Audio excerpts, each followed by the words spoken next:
প্রত্যেকটা জিনিসই এখন করা উচিত হলো যে আমরা যে কৃষি যারা জমি চাষাবাদ আবাদ করি এদের করা উচিত হলো আমাদের নিজস্ব যা দরকার মানে চাল ডাল যাতে আমরা নিজেরা এইটুকু ফলন করা উত্তম।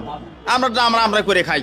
তোমরা যখন কৃষিমন্ত্রী বাণিজ্য মন্ত্রী তোমরা বাইরে থেকে যখন এনে খাবে তোমরা বাইরে। কথাটা তো ঠিকই বলছে, কথাটা তো খারাপ কিছু বলে নাই। আপনি ইন্ডিয়া থেকে পেঁয়াজ কিনবেন 32 থেকে 30 টাকা, সেটা বাংলাদেশে আইসা কস্টিং হিসাবে আইসা দাঁড়ায় 50 থেকে 52 টাকা। তাহলে বাংলাদেশের কৃষকরা কিভাবে বাঁচবে? এটা বাংলাদেশ প্রধানমন্ত্রীর কাছে আমার প্রশ্ন।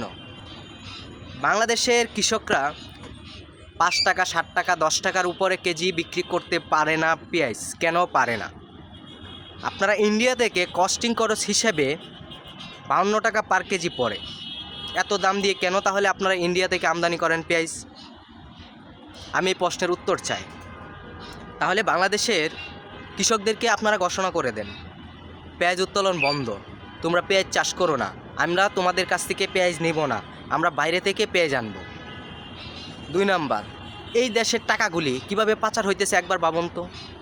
যেখানে আপনি দেশের পেঁয়াজ পাইতেছেন, যদি একটু বাড়ায় আপনারা কিনেন 20 টাকা 30 টাকা কেজি, কৃষকরাও বাঁচে, সাধারণ মানুষরাও ন্যায্য মূল্যে প্রোডাক্টটা পায়।